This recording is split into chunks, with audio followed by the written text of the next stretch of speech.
पहले डमरू और नगाड़े बजते हैं, फिर तलवार और ढाल उठती है और निकल पड़ती है शिव भक्तों की फौज हाथों में लाठियां लेकर। मुकाबला एक रहस्यमयी पत्थर से होता है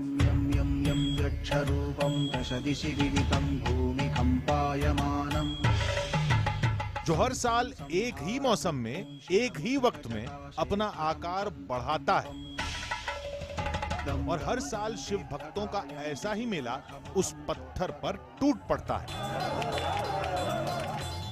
कोई लाठियां भांजता है, कोई लात और घूंसे चलाता है, और हर साल वो पत्थर जमीन में दफन हो जाता है। पत्थर के बढ़ने और पत्थर को मिटाने का सिलसिला सदियों से जारी है। ऐसा क्यों होता है, कैसे होता है, इन सवालों के जवाब छिपे हैं कुछ पौराणिक, कुछ ऐतिहासिक कहानियों में, जो जुड़ी हैं महादेव के एक साक्षात रूप से।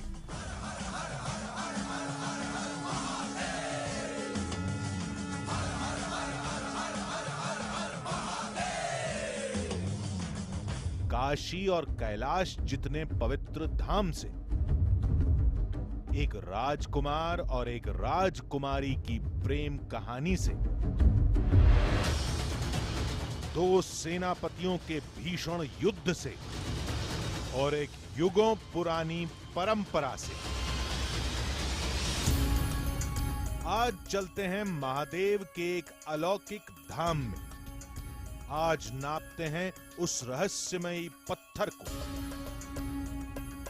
आज तलाशते हैं उस पत्थर के आकार बदलने का रहस्य। आज देखते हैं देवभूमि के सबसे बड़े मेले की कहानी।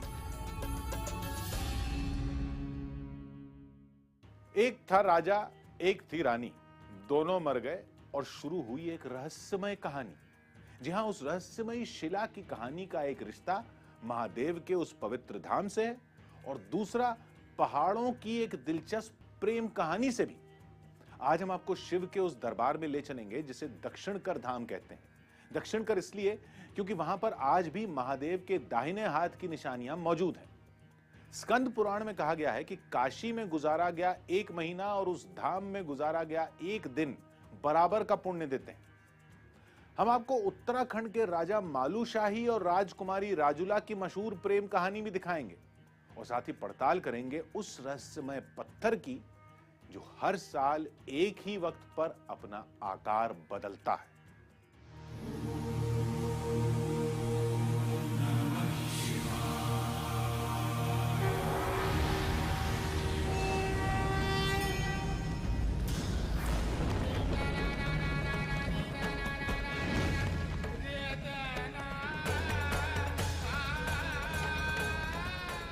लोग कहते हैं ये पत्थर अपना आकार खुद ब खुद बदल देता है, कभी लंबाई में, कभी चौड़ाई में, वो भी हर साल एक तय मौसम में, एक तय वक्त पर।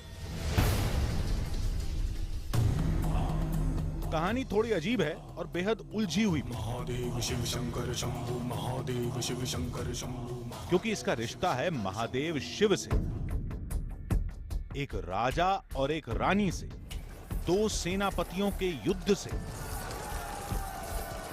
और सदियों पुराने एक मेले से भी।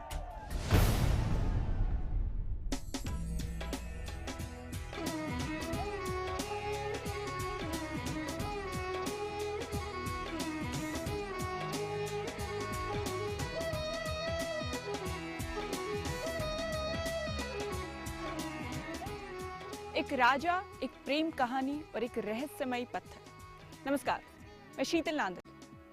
भारत विभिन्नताओं का देश है। हर क्षेत्र की अपनी संस्कृति, अपनी मान्यताएं हैं, और इन मान्यताओं के पीछे एक विश्वास, एक इतिहास जुड़ा है। एक ऐसी ही मान्यता है उत्तराखंड इलाके की, जहां लोगों को लगता है कि साल में जब बैसाख महीने की शुरुआत होती है तो एक पत्थर अपना आकार बदलने लगता है। सुनकर आपको हैरानी हुई होगी कि ये कैसे मुमकिन है। हमें भी हुई, और इसी हैरानी को, इसी सवाल का जवाब ढूंढते हुए हम उत्तराखंड के द्वाराहाट पहुंचे।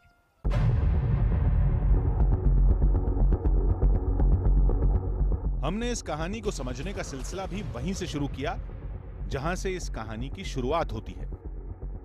यानी हमारी मंजिल होगी महादेव शिव का एक पवित्र धाम विभंडेश्वर। उस धाम से जुड़ी कथा का जिक्र स्कंद पुराण के मानस खंड में मिलता है, जिसके मुताबिक बात शिव और सती के विवाह की है। जब सती के पिता यानी प्रजापति दक्ष को अपना रूप दिखाने के लिए महादेव शिव ने विराट अवतार लिया था। इतना विराट कि उनका दायां हाथ विभंडेश्वर में था और बायां हाथ बागेश्वर में और सिर नेपाल के पशुपतिनाथ में। यानी विभंडेश्वर वही धाम है जहां महादेव ने अपना दायां हाथ रखा था। इस धाम को दक्षिण कर धाम भी कहते हैं। दक्षिण यानी दायां और कर यानी हाथ।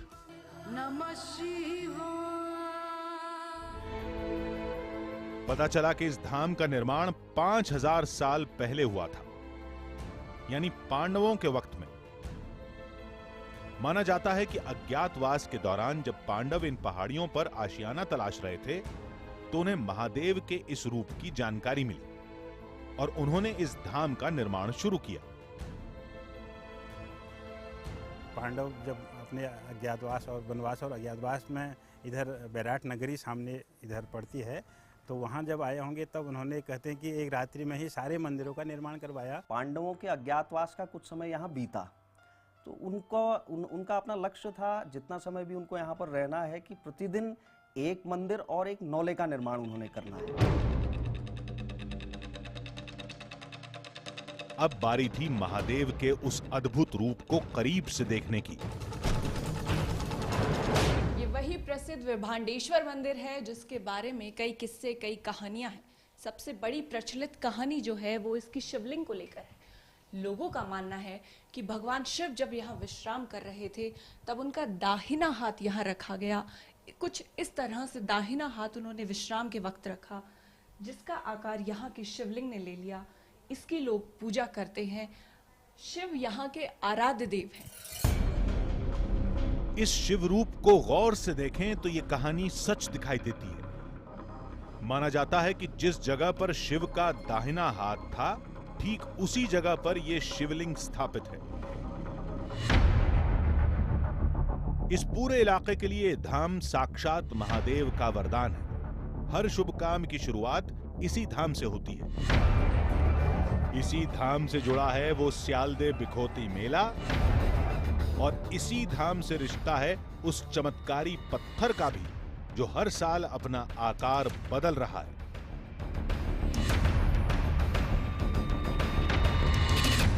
लेकिन वहां तक जाने से पहले इस कहानी की एक और कड़ी हमारा इंतजार कर रही थी, जो जुड़ी है 14वीं सदी के राजा मालूशाही और भोट की राजकुमारी राजुला की प्रेम कहानी से। दक्षिण कर महादेव के अनन्य भक्त मालूशाही लखनपुर रियासत के राजा थे। उन्हें प्रेम हुआ नेपाल में भोट रियासत की राजकुमारी राजुला से।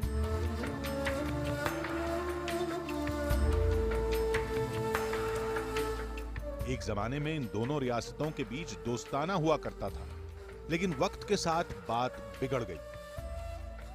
वजह थी भोट रियासत का तंत्र साधना में भरोसा। मालूशाही जिद करते हैं कि मैं भोट जा करके उसी से शादी करूंगा, लेकिन उसकी माँ उनको रोकती है क्योंकि संबंध खराब है। इस तरह का डर था कि अगर ये भोट जाएंगे तो हमारे जो है वो राजकुमार की जो है वहाँ हत्या हो सकती है, उसके साथ अनहोनी हो सकती है। इस तरीके की शंका माँ के मन में थी। मालूशाही की माँ जिया रानी को डर था कि भोज रियासत से रिश्ता उनकी सल्तनत खत्म कर देगा। इसलिए राजुला से राजा मालूशाही का मोहभंग करने के लिए जिया रानी ने एक चाल चली। लखनपुर में एक मेला आयोजित हुआ जिसमें आसपास की रियासतों से सैकड़ों राजकुमारियों को बुलाया गया, यानी एक तरह का स्वयंवर। ये रिवाज बरसों तक जारी रहा और आज स्यालदे बिखोती मेले में बदल गया। अब सवाल यह कि आखिर इस मेले का उस चमत्कारी पत्थर से क्या नाता है? पहाड़ों की कुछ दंत कथाओं के मुताबिक बरसों बाद उसी मेले में दो रियासतों के सेनापतियों की लड़ाई हुई। तलवारबाजी का लंबा युद्ध चला। माना जाता है कि उस युद्ध में एक सेनापति ने दूसरे सेनापति का सिर कलम कर दिया। और आज जिस जगह पर यह पत्थर है, ठीक उसी जगह पर सेनापति का सिर रखा गया था। यानी यहां के लोग इस पत्थर को ही सेनापति का सिर मानते हैं और ये कहते हैं कि उस सेनापति का घमंड हर बरस सिर उठाता है, जिसे लाठियों से दोबारा कुचल दिया जाता है।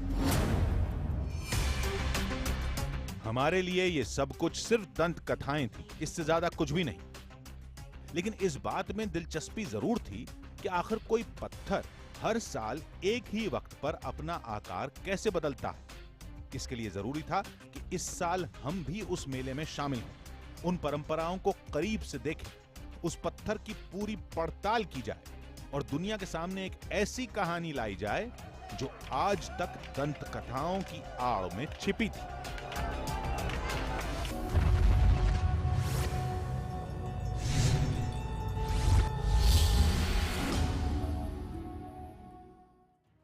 आधी हकीकत आधा फसाना। दुनिया में ऐसे बहुत से सवाल हैं जिनका जवाब मुमकिन नहीं होता। कुछ ऐसे ही सवाल उत्तराखंड की एक चमत्कारी शिला में भी छिपे हैं, जो हर साल एक तय वक्त पर अपना आकार बदल लेती है। शुरुआत में हमें भी लगा कि शिला के आकार बदलने का दावा सिर्फ लोगों का वहम होगा। आखिर कोई पत्थर हर साल अपना आकार कैसे बदल सकता है? लेकिन लोग पूरी शिद्दत से कह रहे थे कि अगर यकीन नहीं है तो आप खुद आइए, अलग अलग वक्त पर पत्थर को नापिए और इस रहस्य को अपनी आंखों से देख लीजिए। हमने कैमरे के सामने अलग अलग दिन अलग अलग वक्त पर उस पत्थर पर नजर रखी, लेकिन हर बार पत्थर की नाप बदलती रही।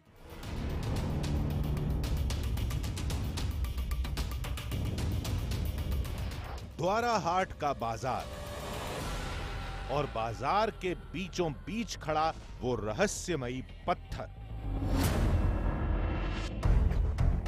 देखने में लगा जैसे ये पत्थर सिर्फ जमीन में दबी चट्टानों का हिस्सा है,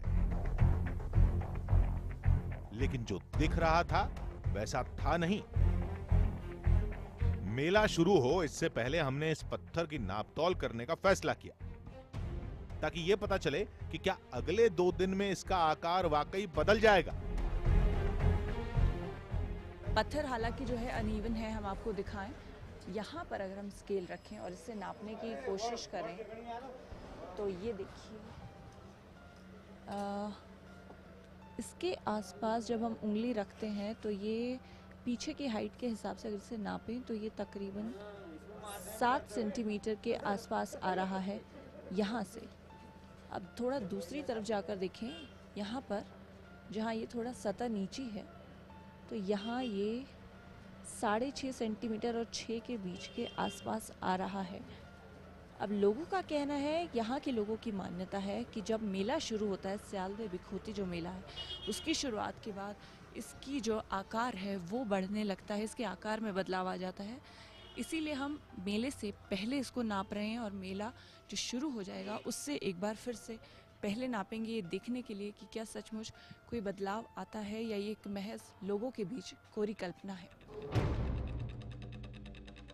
यानी मेला शुरू होने से पहले इस रहस्यमयी पत्थर का बायां हिस्सा करीब 7 सेंटीमीटर ऊंचा था और दायां हिस्सा करीब 6 सेंटीमीटर। बताया गया कि अगले 2 दिन में आप अपनी आंखों से इस पत्थर का नया आकार देखें। हमें तो यकीन नहीं था, लेकिन यहाँ के लोगों को इस दावे पर पूरा भरोसा था।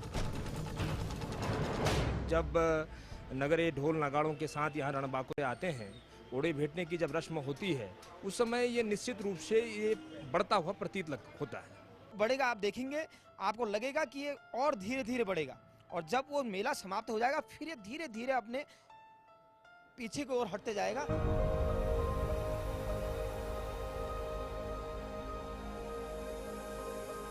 इन कहानियों को सुनते समझते शाम ढल गई। असली मेला एक दिन बाद शुरू होना था, लेकिन कल की सुबह जितनी रहस्यमयी होने वाली थी, उससे भी ज्यादा हैरत अंगेज थी आज की रात।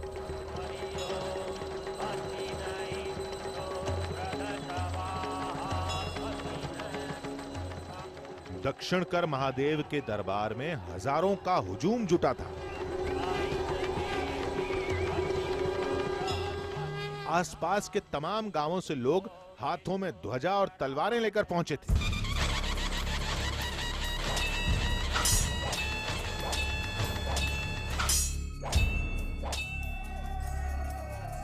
बताया गया कि स्यालदे मेले की शुरुआत इन्हीं रस्मों से होती है।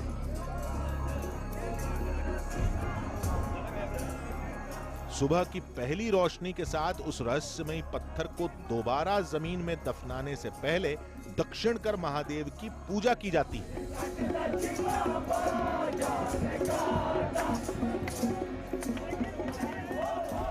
हमारे ठीक पीछे दो जो है गुटों के लोग आप देख रहे हैं जो गाजे बाजे के साथ त्रिशूल के साथ इस शिव मंदिर में पहुंच रहे हैं। इस शिव मंदिर जिसके बारे में कहा जाता है कि भगवान शिव का दाहिना हाथ यहाँ पर विश्राम करते हुए पड़ा था, जिसके बाद इसका नाम दक्षिणकर विभांडेश्वर मंदिर पड़ गया। स्यालदे वही मेला है जहाँ पर इसी भीड़ के साथ इतने ही लोग उस रहस्यमयी पत्थर के पास पहुंचेंगे और उसके बाद क्या होगा वो देखना दिलचस्प होगा। रणबांकुरों की हुंकार का ये सिलसिला पूरी रात चलता रहा।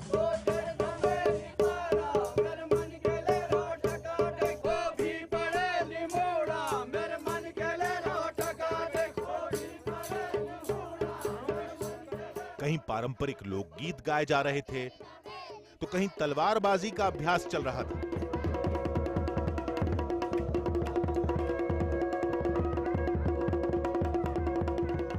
लोगों का ये जोश आने वाली सुबह में हमारी दिलचस्पी बढ़ा रहा था। लेकिन तभी हमें जानकारी मिली कि उस रहस्यमयी पत्थर को गेरुए रंग में रंगा जा चुका है। सोचा क्यों ना मेले से पहले एक बार फिर इस पत्थर की नापतोल कर लें। लेकिन ये कोशिश शुरू की तो जैसे आंखों पर भरोसा ही नहीं हुआ।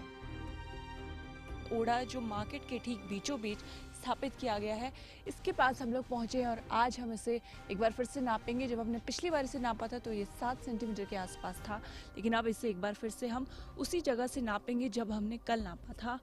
तो अभी अगर इसका देखें तो ये 8 और तकरीबन 9 के बीच ये उंगली का जो निशान है, ये 8 जहाँ पे निशान लगाया है वहाँ पर ये निशान जो है जा रहा है। कल जो था ये 7 के आसपास जा रहा था। तो इतनी बढ़ोतरी हुई है, लोगों की जो मान्यताएं हैं उसके हिसाब से लग रहा है कि ये बढ़ा है।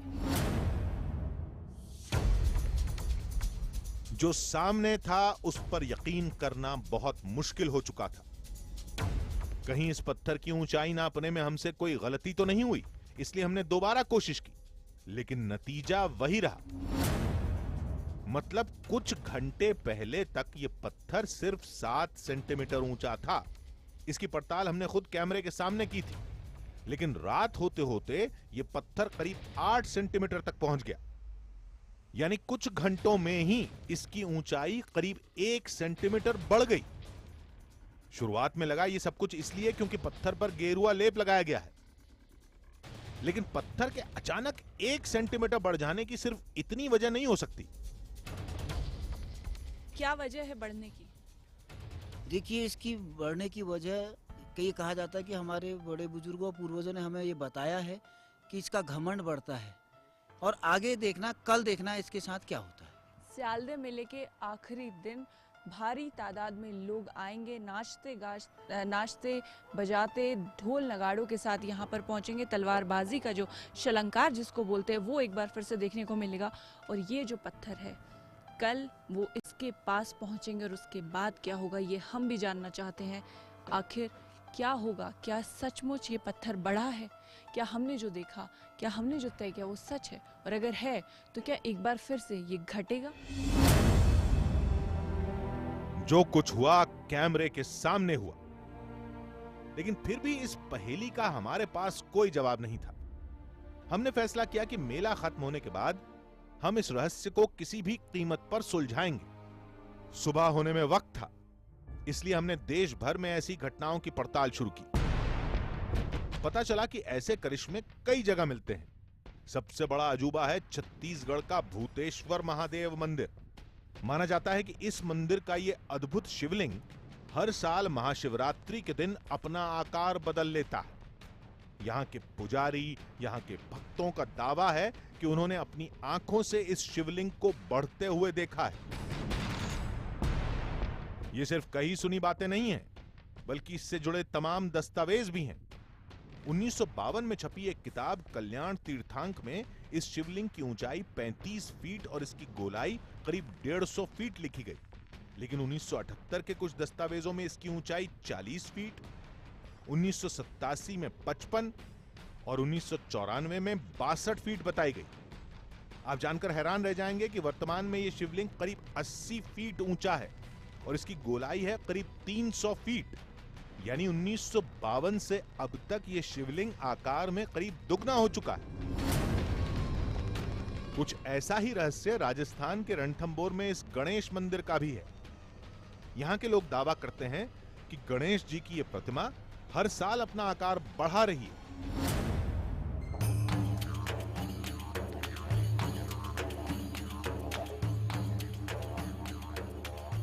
कुछ वक्त पहले चंबल के एक शिव मंदिर के रहस्य से हमारा भी सामना हुआ था। बताया गया कि इस मंदिर में भी शिवलिंग का आकार अपने आप बढ़ रहा है। साइज इस प्रतिमा का अपने आप बढ़ता जा रहा है। अगर मैं आपको दिखा सकूं, काफ़ी मुश्किल है क्योंकि नीचे है। सन 2001 में सीमेंट लगाई थी खुद महाराज ने अपने हाथ से, और वो सीमेंट ज़मीन को छूती थी।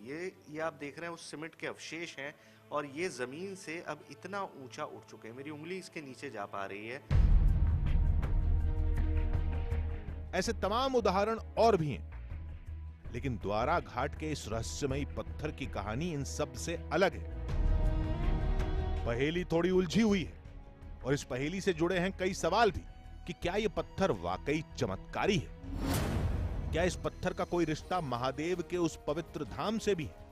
क्या पत्थर का बढ़ना सिर्फ एक वैज्ञानिक घटना है या ये सब कुछ महादेव की कोई महिमा है? हर सवाल का जवाब अगली सुबह मिलने वाला था, जब रणबांकुरों का मेला इस पत्थर की ओर बढ़ेगा, जब इस पत्थर पर प्रहार होंगे और दावा होगा कि यह पत्थर दोबारा जमीन के अंदर चला जाएगा।